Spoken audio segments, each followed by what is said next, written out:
Plan on flying? In order to board domestic flights, your driver's license or state-issued ID must be a real ID. Learn how to get your real ID today at tsa.gov/real ID or visit your local DMV. Okay, so we're diving deep into 28 years later today.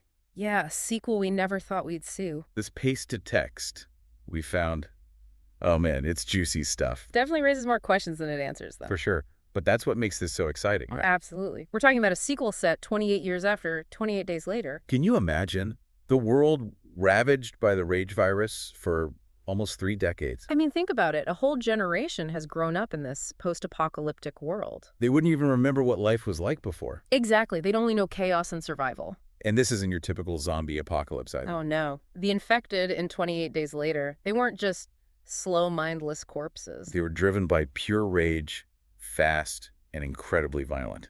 Imagine trying to rebuild society with that threat still lurking around every corner. That's what's so fascinating about this time jump. It allows the sequel to explore the long-term consequences of the outbreak. Exactly. How do you rebuild infrastructure?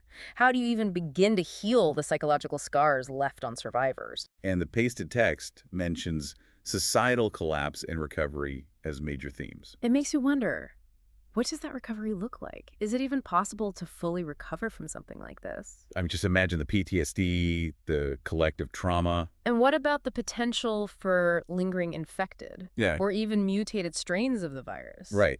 You think you've got things under control, and then bam, a new outbreak pops up. It'd be like starting from square one all over again. And then there's the big question mark looming over all of this. Cillian Murphy potentially returning as Jim. Oh, yeah. That's the bombshell. Can you believe it? Jim surviving for 28 years in this world. It just blows my mind. What kind of person would he even be after all this time? Right. Has he become a hardened survivor?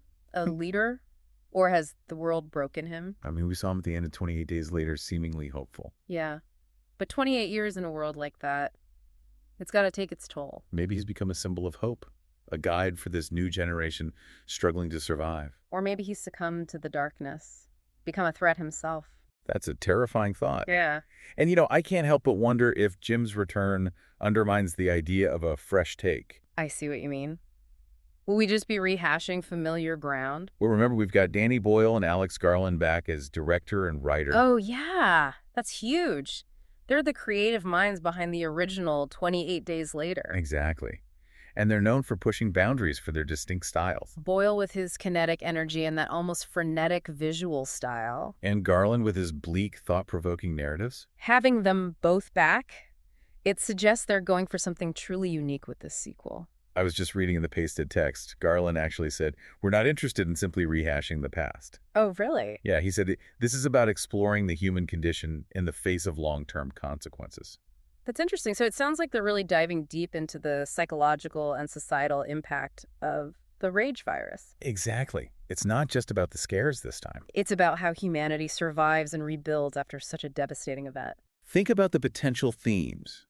Guilt forgiveness, the burden of survival, maintaining hope in a shattered world.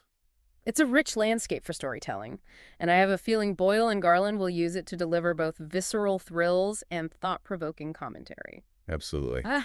So yeah, we've got a world transformed, familiar faces potentially returning, and a creative team that's known for pushing boundaries. It's all shaping up to be a truly unique and thought-provoking sequel. But the biggest question remains, what story will actually unfold in 28 years later? What direction will they take it in? That's what we want you all to think about. How would you approach this story? What themes would you explore? How do you envision humanity grappling with the long shadow of the rage virus? Let us know your thoughts, because this deep dive, it's just the beginning of the conversation. So much more to unpack here, folks. Yeah. Stay tuned. Today is your lucky day. Today is the day that our $3 website works for you, paying you directly to your PayPal daily. Imagine $3 ongoing continuous payments to your PayPal account. Imagine falling asleep and waking up to $300 in your PayPal account. How would this make you feel? How could this help you? What bills could you pay? What kind of fun could you have? What does that retirement look like now?